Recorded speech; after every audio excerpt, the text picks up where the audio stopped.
Welcome to Nanak classes. दोस्तों, Nanak classes के YouTube channel पे आपका स्वागत है। और आज बात करते हैं 20 अगस्त 2021 के जितने भी most important Rajasthan current affairs के क्वेश्चन बनते हैं, आज हम उनका डिस्कस करेंगे। पूरा वीडियो ध्यान से देखना और लास्ट में मैं आपसे क्वेश्चन पूछूंगा जिनके जवाब आपको कमेंट बॉक्स में देने। दोस्तों, वीडियो अच्छा लगे तो इसको लाइक कर देना, शेयर कर देना। अगर आप चैनल पे नए हैं तो इसको सब्सक्राइब कर लेना और इसके पास लगे बेल आइकन के घंटे को दबा लेना, ताकि जो भी वीडियो अपलोड हो आप तक उसका नोटिफिकेशन पहुंच सके। स्टार्ट करते हैं टुडे मोस्ट इंपोर्टेंट क्वेश्चनों की क्लास। पहला क्वेश्चन देखिए, 5 सितंबर को राजस्थान के किन दो शिक्षकों को राष्ट्रीय शिक्षक पुरस्कार प्रदान किया जाएगा? बहुत ही खास और आने वाले अगले 6 महीनों के लिए करंट अफेयर्स का क्वेश्चन बन गया। कौन सा? 5 सितंबर को हम क्या बनाते हैं? राष्ट्रीय शिक्षक दिवस बनाते हैं। और किसके उपलक्ष्य में? हमारे देश के दूसरे राष्ट्रपति और हमारे देश के प्रथम उपराष्ट्रपति डॉक्टर सर्वपल्ली राधाकृष्णन के जन्म दिवस को हम 5 सितंबर को क्या बनाते हैं?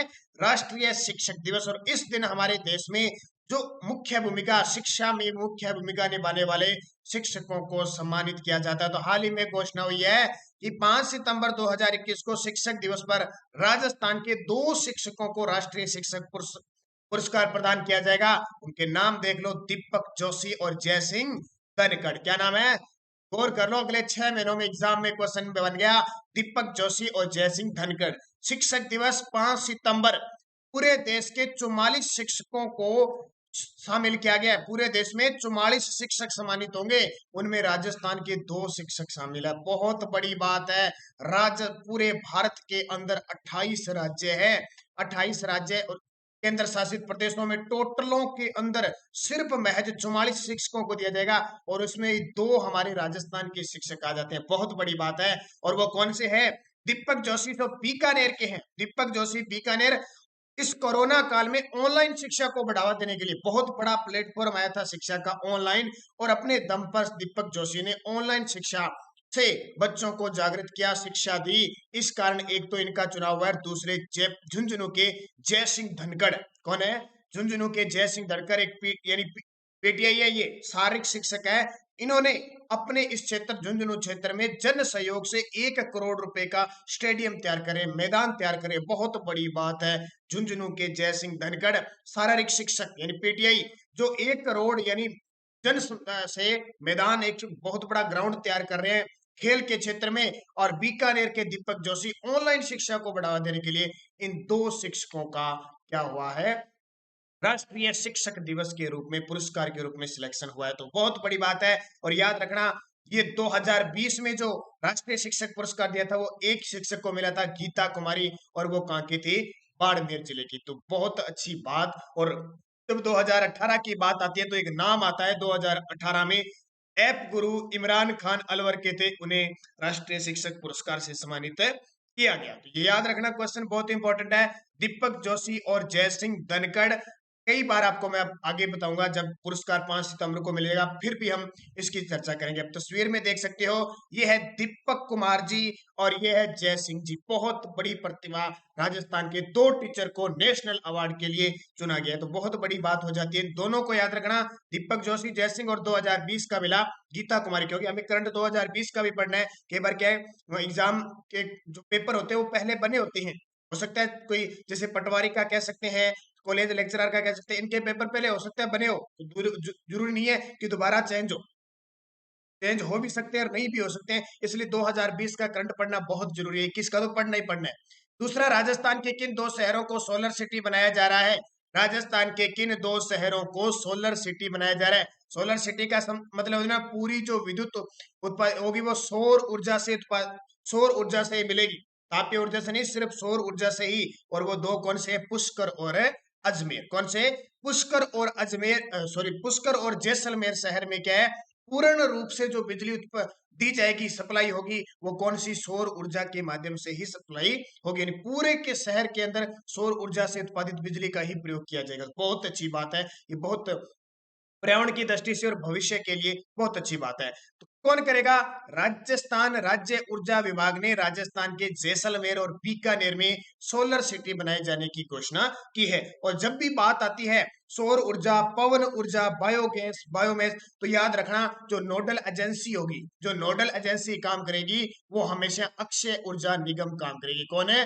अक्षय ऊर्जा निगम। क्योंकि राजस्थान में, भारत में अक्षय ऊर्जा जो निगम है उसी का यानी राजस्थान में अक्षय ऊर्जा निगम है, इसी का काम है नवीकरणीय गैर परंपरागत ऊर्जा स्रोतों को बढ़ावा देने का, संयंत्र लगाने का। तो जब भी नाम आए इसको याद रखना। और इसको एक चीज याद रखना है, इसकी स्थापना याद रखना 9 अगस्त 2002 को। हालांकि पहले ये दो अलग अलग थी, आरसीपीसीएल और आरडी जो रेडा वाली, उन दोनों को मिक्स करके और 9 अगस्त 2002 को ये अक्षय ऊर्जा निगम की स्थापना की गई। ये क्वेश्चन पेपर में बार बार आता है कि राजस्थान में नवीकरणीय और गैर परंपरागत ऊर्जा स्रोतों के लिए कौन सी एजेंसी नोडल एजेंसी के रूप में काम करती है? अक्षय ऊर्जा निगम। तो देखिए राज्य के जयपुर, जोधपुर और जैसलमेर को तो सोलर सिटी घोषित किया जा चुका है। बहुत बार सुनते हो कि राजस्थान की सोलर सिटी, तो जयपुर, जोधपुर, अजमेर। कौन सी?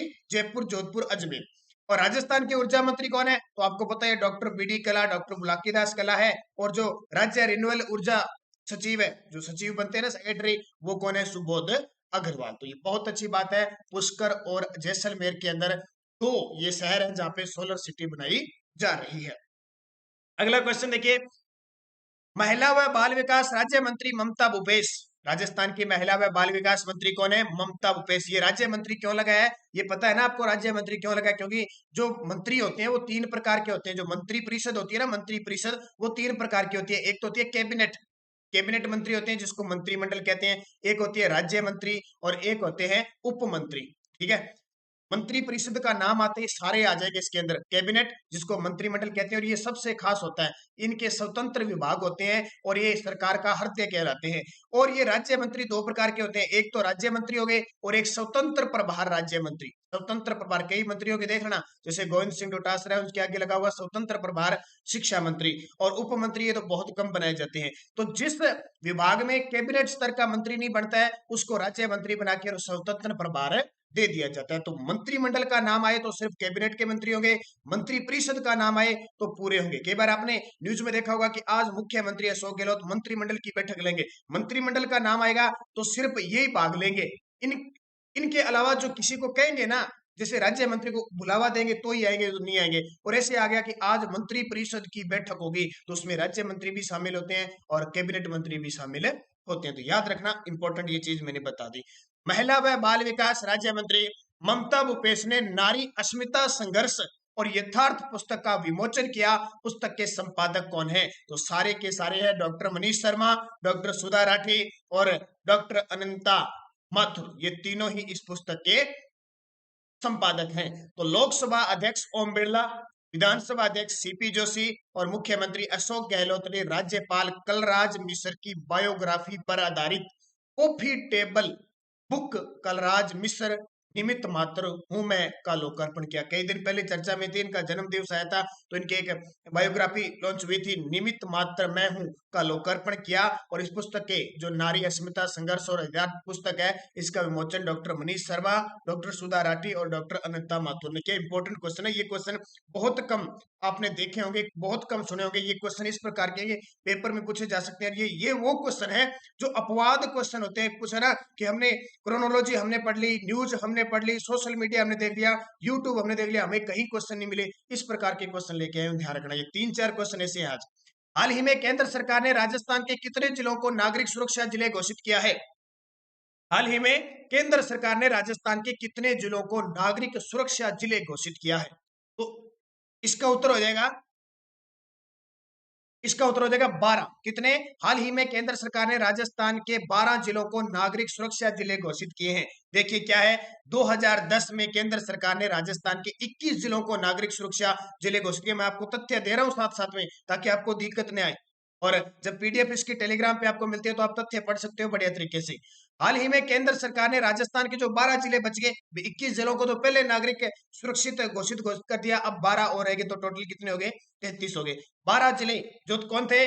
चूरू, झुंझुनू, राजसमंद, झालावाड़, टोंक, बांसवाड़ा, प्रतापगढ़, दौसा, डूंगरपुर, करौली, धौलपुर, 12 को भी नागरिक सुरक्षा जिले घोषित कर दिया गया है। राजस्थान देश का पहला ऐसा राज्य बन गया जहां सभी जिले नागरिक सुरक्षा जिले घोषित कर दिए, नागरिक सुरक्षित जिले घोषित कर दिए गए। अब राज्य के सभी जिले हवाई हमला चेतावनी सिस्टम से लैस हो गए, यानी सबको पहले अगर कोई हवाई हमला होता है तो जानकारी प्राप्त हो जाएगी, सूचना मिल जाएगी। 33 के 33 जिलों में यह सिस्टम विकसित करने का पूरा खर्च केंद्र सरकार वहन, यानी केंद्र सरकार पूरे देश में हर राज्य के जिलों को क्या कर रही है, नागरिक सुरक्षित जिला बना रही है। उसमें हमारे राजस्थान के 33 के 33 जिले सुरक्षित है। टेंशन मत लेना, कोई हवाई हमले होगी तो पहले आपको चेतावनी मिल जाएगी, तो एकदम सुरक्षित हो आप राजस्थान में बढ़िया तरीके से। याद रखना, इंपॉर्टेंट क्वेश्चन बना कि नहीं बना। टोटल 33 के 33 जिले आ गए, पहले 21 से 2010 तक, अब 12 जिलों को और घोषित कर दिया और 12 जिले आपके सामने हैं। लॉकडाउन में, इसमें लॉकडाउन में पशुओं के प्रति दया भाव दिखाने के लिए प्रधानमंत्री द्वारा सहराई गई सेवानिवृत्त मेजर प्रमिला सिंह राजस्थान के किस जिले की निवासी है? कितना इंपॉर्टेंट क्वेश्चन है। लॉकडाउन के अंदर मानवतावादी तो दिखाते हैं, लेकिन देखो पशुओं के प्रति दया भाव दिखाने के लिए और खुद प्रधानमंत्री नरेंद्र मोदी जी के द्वारा किसी को सराहा गया है, स्पेशल पत्र के माध्यम से उनकी सराहना की गई है, तो बहुत बड़ी बात हो जाती है। और जब जब आपने देखा है कि प्रधानमंत्री से किसी ने बातचीत की है या प्रधानमंत्री ने किसी को सम्मानित किया है या किसी भी प्रकार से उनकी कई चर्चा की है, वो पेपर में क्वेश्चन आज तक आया है। अलवर की पायल जांगर देख लो, राजस्थान के एक गणित के क्षेत्र में पुरस्कार दिया गया आनंद कुमार, उनके क्वेश्चन देख लो। और अजमेर की एक लड़की थी, मैं नाम उसका भूल गया। इन तीनों के क्वेश्चन पेपर में आ चुके हैं पिछले 2020-21 से। तो ये भी याद रखना किस जिले की है, कोटा जिले की। क्या है देखिए, प्रधानमंत्री नरेंद्र मोदी ने राजस्थान के कोटा निवासी और भारतीय सेना से बतौर मेजर सेवानिवृत्त हुई प्रमिला सिंह को उनके दया भाव और सेवा कार्य के लिए पत्र लिखकर स्पेशल सराहा। दरअसल कोरोना में लॉकडाउन के दौरान जहां लोग अपने अपने घरों में राशन पानी की व्यवस्था में जुटे थे, उसी समय मेजर प्रमिला सिंह ने अपने पिता श्याम वीर सिंह के साथ मिलकर बेजुबान और बेसहारा जानवरों की सुध ली और उनका दुख दर्द समझा और उनकी मदद के लिए आगे बढ़े। बहुत बड़ी बात है।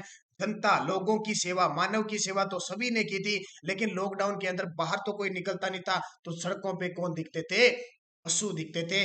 उनके प्रति भी दया भाव दिखाने का काम सेवानिवृत्त मेजर प्रमिला सिंह ने अपने पिता के साथ मिलकर करा, इसलिए प्रधानमंत्री जी ने उनको सराहना। किस जिले की, कोटा जिले की। तो इंपॉर्टेंट बनेगा कि नहीं बनेगा, जाहिर सी बात है, क्वेश्चन पेपर में आ सकता है। अगला, और पीडीएफ हमारी टेलीग्राम पर Nanak classes Rajasthan current affairs में आपको हर रोज प्राप्त होती है। आप रोज इस पे, आप एक तो ये बहुत सारे विद्यार्थियों को पता नहीं है अब तक ये टेलीग्राम कहानी क्या है। टेलीग्राम व्हाट्सएप की तरह है, आप प्ले स्टोर में जाके टेलीग्राम डाउनलोड कीजिए और फिर इसमें ग्रुप में जाके Nanak classes Rajasthan current affair join कीजिए, ताकि आपको लिंक, पीडीएफ और कोई भी सूचना प्राप्त होती रहे। उस भारतीय का नाम बताइए जिसने अपने पर्यावरण संगठन फैमिली फॉरेस्ट्री के लिए प्रतिष्ठित संयुक्त राष्ट्र लैंड फॉर लाइफ अवार्ड 2021 से सम्मानित किया। लगा लो स्टार, किसके द्वारा, उस भारतीय का नाम बताइए। यूएनसीसीडी जो संस्था है संयुक्त राष्ट्र संघ की, उसके द्वारा संयुक्त राष्ट्र लैंड फॉर लाइफ अवार्ड 2021 से सम्मानित किया गया। वो है अपने राजस्थान के शख्सियत श्याम सुंदर जानी। कौन है? श्याम सुंदर जानी को संयुक्त राष्ट्र लैंड फॉर लाइफ अवार्ड 2021 से सम्मानित किया। श्याम सुंदर जानी बीकानेर से इनका संबंध है, बीकानेर से। पुरस्कार कौन सा है? संयुक्त राष्ट्र लैंड फॉर लाइफ अवार्ड 2021 से। देखिए 2021 संयुक्त राष्ट्र मरुस्थलीकरण प्रतिरोध सभा जो है यूएनसीसीडी ने राजस्थान स्थित पर्यावरण संगठन फैमिलियन फॉरेस्ट्री को इस साल के प्रतिष्ठित लैंड फॉर लाइफ अवार्ड से सम्मानित किया गया। कौन सा पर्यावरण संगठन है? राजस्थान का फैमिलियल फॉरेस्ट्री। और उसका नेतृत्व कौन कर रही है? फैमिलियल फॉरेस्ट्री का नेतृत्व जलवायु कार्यकर्ता करते हैं और इसके संस्थापक है श्याम सुंदर जानी। तो बहुत इंपॉर्टेंट है, बीकानेर के श्याम सुंदर जानी जो वर्तमान में डूंगर कॉलेज बीकानेर जो है इंजीनियरिंग कॉलेज है, वहां समाज शास्त्र के प्रोफेसर हैं। वैसे इनका जन्म श्री गंगानगर जिले के राइसनगर क्षेत्र में हुआ है। तो श्याम सुंदर जानी जो वर्तमान में ये पर्यावरण संगठन है फैमिलियर फॉरेस्ट्री, उसके संस्थापक सदस्य भी है और संयुक्त राष्ट्र लैंड फॉर लाइफ अवार्ड। बहुत इंपॉर्टेंट क्वेश्चन है, बहुत कम आपको किताबों में इस प्रकार का एक क्वेश्चन मिलेगा। तो श्याम सुंदर जानी स्पेशल। अगला, राजस्थान प्रतिपूरक वनीकरण हेतु स्थापित कैंपा फंड की मॉनिटरिंग के लिए कौन सा एक पोर्टल निर्मित किया गया? थोड़े से टफ क्वेश्चन जरूर है, लेकिन परीक्षा की दृष्टि से इंपॉर्टेंट है। कौन सा? राजस्थान प्रतिपूरक वनीकरण हेतु स्थापित कैंपा फंड की मॉनिटरिंग के लिए कौन सा एक पोर्टल निर्मित किया गया है? तो इसका नाम है ई ग्रीनविच पोर्टल। कौन सा? ई ग्रीनविच पोर्टल। देखिए, हाल ही में राजस्थान प्रतिकारात्मक वन रोपण निधि प्रबंधन और योजना प्राधिकरण, जिसका शॉर्टकट में नाम है कैंपा, राजस्थान की वर्चुअल बैठक में मुख्य वन रक्षक और उप वन रक्षक गणों को कैंपा कार्यों को ग्रीनविच पोर्टल पर अपलोड करने के निर्देश दिए। याद रखना, इसके जितने भी कार्यक्रम है वो ई ग्रीनविच पोर्टल पेपर में आ जाएगा। ई ग्रीनविच पोर्टल का संबंध किस क्षेत्र से है? वन विभाग से संबंधित है। प्रश्न में सीधा ऐसे आता है। ग्रीनविच जो वाच परियोजना है का दायरा व्यापक रूप से कैंपा नीतियों का उपयोग करने के लिए किए जा रहे विभिन्न वनीकरण कार्यों की ऑनलाइन निगरानी से संबंधित है। इसमें वेब आधारित, भूमिका आधारित वर्क फ्लो, अनुप्रयोगों, एकीकृत सूचना प्रणाली का डिजाइन और विकास किया जाएगा। यानी कैंपा मतलब राजस्थान प्रतिकरणात्मक वन रोपण निधि प्रबंधन और योजना प्राधिकरण है, उसके द्वारा जो भी वनों के कार्यों में किया जाएगा उसको ऑनलाइन निगरानी के लिए इस ऐप को लॉन्च किया गया, ई ग्रीनविच पोर्टल। याद रखना, पोर्टल से संबंधित पेपर में आजकल क्वेश्चन आते हैं। अब पिछले वीडियो का क्वेश्चन क्या था? यूजीसी की रिपोर्ट में राजस्थान के कितने जिले शैक्षणिक दृष्टि से पिछड़े हुए माने गए? तो आपका उत्तर हो जाएगा कितने? 30 माने गए। 30 तो पिछड़े माने गए और 3 सेफ माने गए। कौन कौन से? जयपुर, कोटा और प्रतापगढ़। सही जवाब था। सभी विद्यार्थियों का समूह का हार्दिक शुभकामनाएं। और एक क्वेश्चन आपके लिए छोड़ के जाता हूं, भारतीय सेना की पश्चिमी थिएटर कमान का मुख्यालय राजस्थान में कहां स्थापित किया जाएगा? भारतीय सेना की पश्चिमी थिएटर कमान का मुख्यालय राजस्थान में कहां स्थापित किया जाएगा? जैसलमेर, बीकानेर, जयपुर, श्री गंगानगर। सही जवाब आपको कमेंट बॉक्स में देना है। अब यस्टरडे डोज क्या थी? कल क्वेश्चन पूछे थे मैंने, सरसों का वीर बालक छाप तेल कहां का प्रसिद्ध है? जयपुर का। सरसों का वीर बालक छाप तेल कहां का प्रसिद्ध है? जयपुर का। इंजन छाप पूछे तो भरतपुर का है। सबसे ज्यादा सरसों पूछे तो अलवर, भरतपुर में। पूरे देश में पूछे तो राजस्थान में। इंपॉर्टेंट है। चांदी की मीनाकारी कहां की प्रसिद्ध है? नाथद्वारा और बीकानेर की प्रसिद्ध है। चांदी की मीनाकारी नाथद्वारा और बीकानेर की प्रसिद्ध है। 13 ताली नृत्य में वाद्य यंत्र कौन सा होता है? मेन होता है मंजीरा। और रामदेव जी की जो कामड़ जाति की महिलाएं होती है वो 13 ताली नृत्य करती है। जिलानी माता का मंदिर किस जिले में है? अलवर में। जिलानी माता का मंदिर अलवर में। कत्रिया सरपीठ का संबंध जसनाथी संप्रदाय से है। कत्रिया सर बीकानेर में। जसनाथ जी के द्वारा इस पीठ की स्थापना की गई। तो ये इंपॉर्टेंट पांचों क्वेश्चन सभी विद्यार्थियों ने जिन्होंने भी जवाब दिए उन सभी को हार्दिक शुभकामनाएं। और अब नेक्स्ट जो है वो आपके लिए है, बीकानेर का पहला शासक जिसने महाराजा की उपाधि धारण की थी। बीकानेर का पहला शासक जिसने महाराजा की उपाधि धारण की, मुंशी देवी प्रसाद ने किसे राजपुताने का कर्ण कहा? किस शासक को मुंशी देवी प्रसाद ने राजपुताने का कर्ण कहा? मानसिंह प्रथम का जन्म कहाँ हुआ? मानसिंह प्रथम कछुआ वंश का शासक था ना, उसका जन्म कहाँ हुआ? 2.5 दिन के झोपड़े का डिजाइन किसने तैयार किया था? 2.5 दिन के झोपड़ा जो अजमेर में है उसका डिजाइन किसने तैयार किया? और ललित विग्रह राज ग्रंथ के लेखक कौन थे? किसके? ललित विग्रह राज ग्रंथ के लेखक कौन थे? पांचों ही हिस्ट्री के क्वेश्चन और जबरदस्त क्वेश्चन है, इनके जवाब मुझे कमेंट बॉक्स में दे देना। और सारे विद्यार्थी वीडियो को लाइक करोगे, शेयर करोगे। अगर आप चैनल पे नए हैं तो इसको सब्सक्राइब करना। और रोज सुबह 7 बजे करंट और शाम 9 बजे राजस्थान जीके की क्लास आती है। और ये जिस विद्यार्थी ने वीडियो नहीं देखा, जनवरी से जून 2021 पिछले 6 महीने का, वो करंट जरूर देखे। और 3 महीने का मई, जून, जुलाई 2021 का आपको वीडियो मिल चुका है। जिस विद्यार्थी ने नहीं देखा जरूर देख ले। और करंट अफेयर्स की क्लास लगातार आपको मिलती रहती है, बस पीडीएफ आपको टेलीग्राम पे प्राप्त होते रहते हैं लगातार। 20 अगस्त 2021 और आज 20 अगस्त है। 20 अगस्त के दिन राजीव गांधी, पूर्व प्रधानमंत्री भारत रत्न राजीव गांधी की पुण्यतिथि मनाई जाती है, जन्म दिवस मनाया जाता है। इस दिन सद्भावना दिवस मनाया जाता है। तो धन्यवाद दोस्तों, जय हिंद, जय भारत।